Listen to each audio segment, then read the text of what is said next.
What is going on, everyone? Especially Josh. The other day, I told you to have the freedom and not to worry about making mistakes. And I guess we were rewarded with a nice 3-0 on Tuesday. So that was nice. So just like that, I complained about the tea and crumpets funds.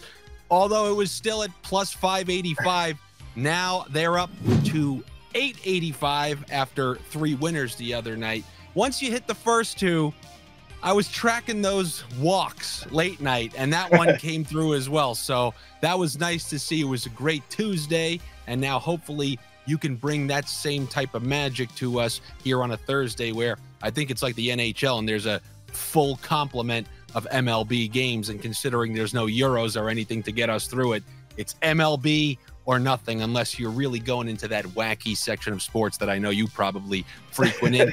But I'm even gonna dip my toe into the pick pool, and I'm gonna give out a few picks here based on what I think I know that average bettors, viewers, listeners, people like to hear, because people, they love streaks. So although I'm not the biggest fan, I'm gonna present a couple streaks for these people after you go off. So people will have the option to idiotically listen to some of my suggestions. But thank you for that great Tuesday, and we'll see what happens here on this Thursday slate. How much did you hate baseball tracking that walk? Like, I don't know if you were watching the game or just watching on the MLB app, but it's definitely one of the sweatiest props to go through. I realized that as soon as the pitcher starts a count 1-0, you go, it's over. It's over, because now he's fell behind. So now you think he's scared to really put one into the strike zone. And yeah, that is not any bet that you really want to have a big amount on, because that will turn your hairs gray real quick if you really need that as like the last leg of a parlay or something like that. But it came through for us. It's one of the ones you might want to just check in at the end of the game, like sweating one early, especially with an early walk. But it's tough. I mean, all the outs too, right? Like sweating outs is like basically just trying to have long at bats, run that pitch count up. But we scammed a couple, right? Like there's always, so now it basically, you keep talking about it, like I bring it up, like you got to find that scammy edge, whether it's the weather, whether it's a guy making his first start, whether it's a guy, I don't know, the all-star break's coming. Maybe they don't want to rush him because there's a big break coming, and we kind of got a scammy one today. People are picking up on it. It's moving, but... What are you starting us off with here? You got a Polish guy, the Jan Błachowicz. What's this guy's name? Close. Jack Kokonowicz. Jack Kokonowicz. We'll just call him Jack Cock for short. Under 4.5 strikeouts. I've never heard of the guy. No one else has heard of the guy. You know why? This is his MLB debut. This is a guy who's coming right from Double-A. He's bypassing Triple-A, going right to the big leagues here. And this was a guy who wasn't even good at Double-A. So he's skipping Triple-A, going right to the big leagues. He had a 4.55 ERA, and now he's expected just to come out here. And, I mean, Seattle strikes out a ton, and that's why we got this number. But this is not an MLB-ready guy.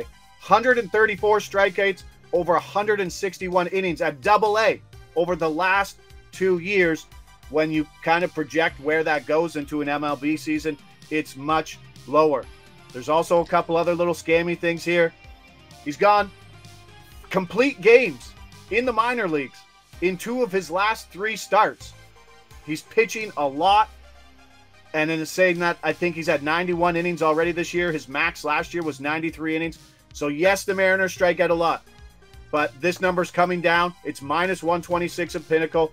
I got it at 105 at Bet365. The 102 was good at Caesars as well. This could be, the guy could be 50 pitches. The guy could be 4 outs, and the guy could get shellacked. Old Jack Cock could be getting the pull. Jack Cock pull. Here's what I'll say on all those things. This probably goes one of 2 ways, because when you have a guy, an underperformer, he could show up there like Henry Rowengartner, and you know, you just have once in a lifetime juice for your first start. Oh, yeah. But I think if the first batter doesn't go his way, like things are going to start, things can get ugly real quick. And you would imagine in a pitcher's first start, with his confidence, they're going to kind of be, they're not going to be that lenient if he really starts to struggle and he's buckling under the pressure, as Ace Ventura once told Lois Einhorn. They'd probably give him an early yank, right? Yeah, for sure, right? The umpires don't give rookies the extra inch or two either, too, right? Like, there's just a lot of things working against them here in the spot. That's like my rule on third and fourth liners in the NHL. They can just blatantly get hooked going through the neutral zone. No, blatantly. But they go, you're not one of the top six. Well, you're not one of the top six. You're not getting the call. It's absolutely true. But Seattle, the only thing that put this number where it is just because Seattle strikes out a lot. But this is a guy who just, not even in Double-A, he wasn't even striking out a lot. Usually this would be reserved for someone who's about a strikeout per inning guy. I'd be amazed if he went 5 innings. Like if he doesn't have an outs market, which is your first fucking indicator that this guy isn't going far. So if he had the 15.5, I'd be hitting the under 15.5 pretty good. But like you said, there's always more paths on those unders, and this one has a lot. And that blow-up path is a little higher probability than usually some other spots here. Going from Double-A, I don't know where he could have been playing in Nantucket, Double-A, wherever that small town is. And now he's going to LA, so that's a big one there. I mean, these are one of the guys, like this Jan Błachowicz guy. He's one of the dudes who showed up in that scene in Major League when they're seeing who shows up at training camp, and they're like, who are these guys? Yeah, who the fuck is that guy? And I think really what I mean is, look at this fucking guy. Hey, Alex, you better hurry back. Leave me behind this DJ board after a little while. I'll learn how to talk and click, and I will work on my multitasking. The women in my life, oh, did I just say plural? The woman in my life, singular. Any woman I ever interact with will be so glad to know that I'm working on my multitasking skills. Anyway, Jan Błachowicz, under 4.5 strikeouts. Now we got a class. Well, I guess that's a plus money right there. Yeah, his last three games were in Birmingham, Chattanooga, and Biloxi, where I have no idea where that is. It sounds like a chemical that they would put in laundry detergent.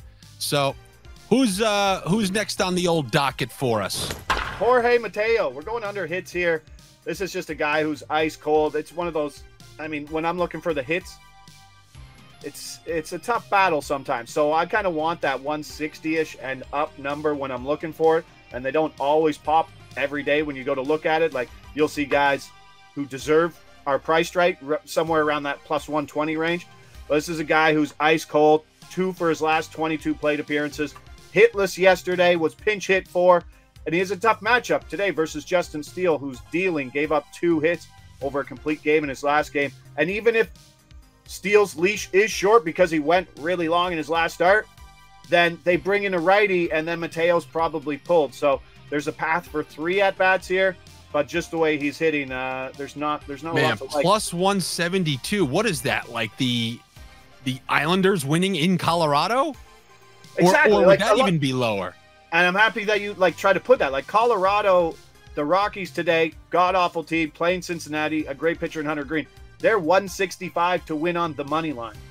Like, people don't understand. Like, 172 is a gigantic number. I know all the Pirates and the Dans want to put everything together and get their 350s, get their 450s. But if you're winning 172s at 40%, I think you're probably up. You can double check that. Honestly, I don't even know if 450 is high enough for these Pirates. I think they may need to see that extra digit, like somebody asking for like an absurd raise or something like that. Interestingly enough, when I was just in Italy, I pulled into Positano on a boat, and who's just standing there with his arms crossed? Jorge Posada. He's just standing there. Speaking of Jorge. Now, yeah, well, that's what made me think about it. And I really did grow up watching a ton of baseball, like classic Dynasty Yankees was what I ended up watching. And then even he was on the team straight through the mid 2000s, like into, what was it? Like 07, 08, 09 or something? Or no, it's probably even, no, he was on the 09 World Series team. So probably like 2013, 2014.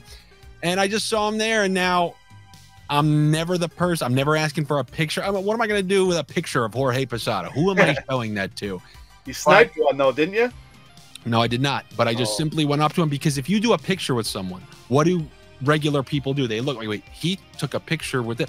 Is that somebody? And then they start doing this Google recognition thing. They'll start doing things like that. I just went up to him, and I was, or I didn't even go up to him. I standed like kind of adjacent, and I just said, Jorge. And then once he looked over, I just said, how's it going, man? I was like, I grew up in New York. Just wanted to say I appreciate all that time you put in. It was a pleasure watching you play through the years. And I forgive you for 2004. And he laughed a little bit. And, you know, I said, have a great vacation. That's it. I'm not doing any, you know, whatever. What age do you stop to ask grown men for autographs? If you ask for an autograph, you should be disgraced.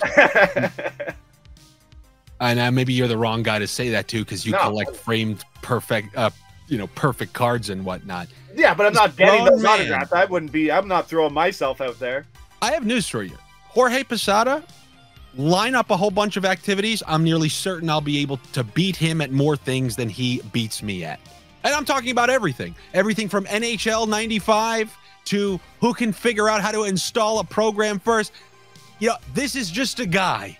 And I think worshiping people like that, I've already told someone that I did a show with that I'll never purchase a jersey of somebody younger than me. Maybe you can call it an authority thing. I don't know what it is, other than I don't like to worship other people. Here's the good thing about it, and I think you guys can tell this on these shows. I don't speak down to anybody, but I also don't speak up to anybody. We're all on the same plane around here. Yeah, there's Communist Andy right there for you. So, Jorge Mateo, under half of a hit. I know you guys, from what I've seen, everybody loves talking about, I bet on this 6 times in a row and it hit 6 times in a row, and that is great. So I'm going to provide a couple of streaks that I, dug out for you guys today. Here's my concern about streaks.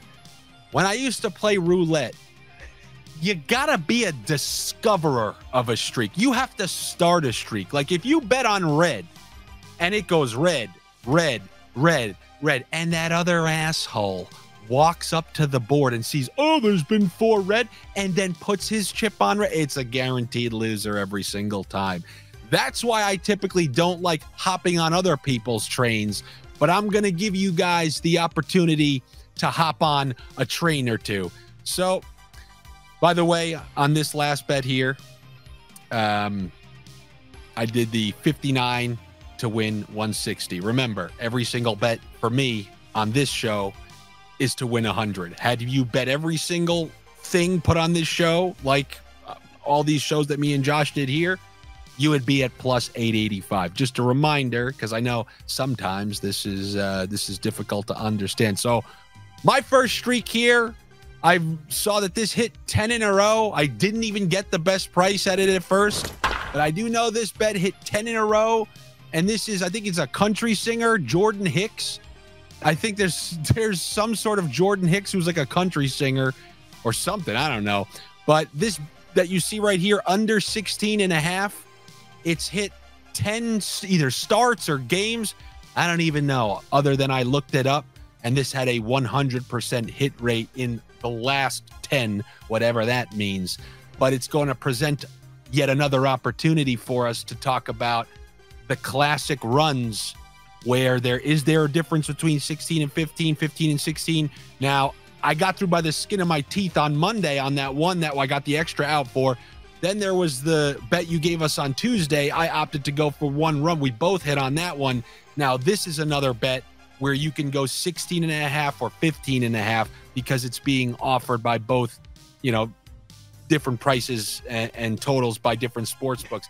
Do you see a big difference here between the 16 and 15, or is it all just made up in our head? Bringing up his game log, right? Like usually when you're looking at like the 16s and it's moving 15, you expect a pitcher somewhere to get past the 5-inning mark. Like I don't even think he's coming out. Like he's last outing, 89 pitches, 5 innings, 15 outs. Right? He's gone 87 pitches, 5 outs. I don't think the guy's coming out for the 6th inning in 1, 2, 3, 4, 5, 6 straight starts. Wow.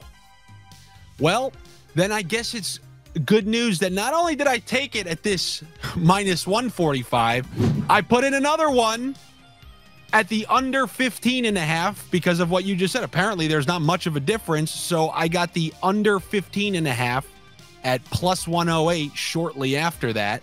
So what did we say on Tuesday? I think we were talking about like 25 to 30 points per out when we were looking at the other ones. So that plus 08 at minus 145 is, I mean, that's 53 points per out as well. So that's kind of what I was thinking. Like, that's what I was thinking. I thought there would be a huge price differential between like adding an out and whatnot. So we got that one in there as well. Plus 108, 100.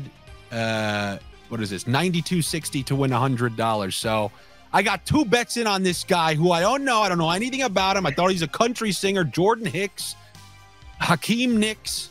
Do I know any other Hicks? I'm telling you, I got to look this up. Is that the new segment? Find other people, name that name, just and find them in life? This is bad. There's no Hicks. There's no Hicks. Oh my God. Did I just make the correlation in my head subconsciously? Country singers are Hicks. Therefore, Hicks, country singer, Jordan Hicks. Yeah. My mind is a sick and demented place, ladies and gents.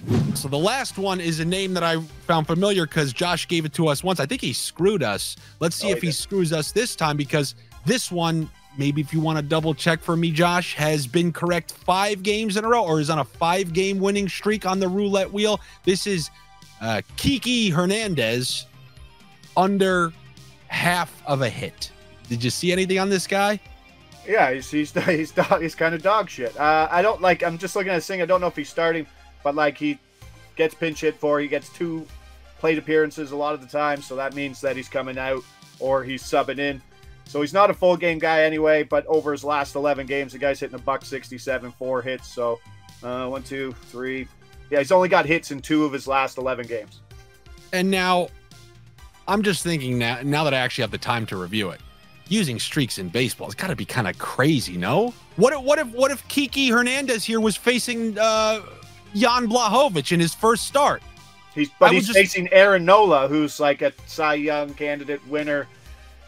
Stud. Even better. You see, guys, sometimes like it's just I feel it. I felt that he was going to be facing some good pitching. So I guess I kind of do like this then. We got 77 to win 177. So those are some extra ones that I got for you people, because I know whether I tell you or don't tell you, you're blasting those parlay cards out there. You didn't get the best prices. You got the worst prices. You're not taking the 16.5. You're adding the 15.5. You're doing it all. And then if everything hits, you'll be happy. If one misses, you'll be cursing to the ceiling like we all know and love. But I guess that's all we got for you today. You know, I juiced you guys up to 5 picks, but don't hold Josh to those. Those are pure Andy roulette picks. Doubled up on Hicks. That's a 4-pack in my book. 4 picks, double up on Hicks, 1 at each. I mean, honestly, what I would have done had I not known that price existed, I would have put whatever to win 50 on the 16.5, and then whatever to win another 50 on the 15.5. That's probably what I would have done. All right, thank you very much for another episode, ladies and gents. Were you happy yesterday when I just out of nowhere threw 5 NHL futures picks at you on point prop projections? I got in the mood. Me and Josh ended talking about Kucherov, so I gave a couple other ones just to let you know quick. Josh, I went with anybody who's, you know, over 30 and has a ridiculously high point prop projection, including Artemi Panarin, whose was at 97.5. He topped that once in his career, which was last year. He's going to be 33 when the season starts. You miss 8 games, you're probably not hitting that. Sidney Crosby, full year, no Gensel, awful power play last year, late 30s. His point prop projection is also mid-90s. So those were some of the I don't know. When you go under on an old guy, they miss 8 games, and you essentially can win the bet. Those were a couple things that I put out there yesterday, just for anyone who may have missed. You might want to clip that when you go under on an old guy. So you might want to save that for. There you go, sucker. Exactly.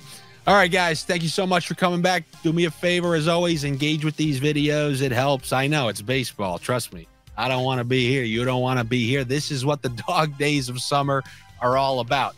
But very much appreciated. If you guys want to support the show, support my stuff here as we eventually get ready for football and hockey, you can do that by signing up at patreon.com/Andy Francess, just like you see it on the outfield wall over there. That would be very much appreciated. Hopefully I see you there. If not, I'll see you on Monday with hopefully, I hope I don't go wild here. I hope. Are you adding these to the tea and crumpet? You're adding them to the tea and crumpet, right? Maybe I'll do, well, yes.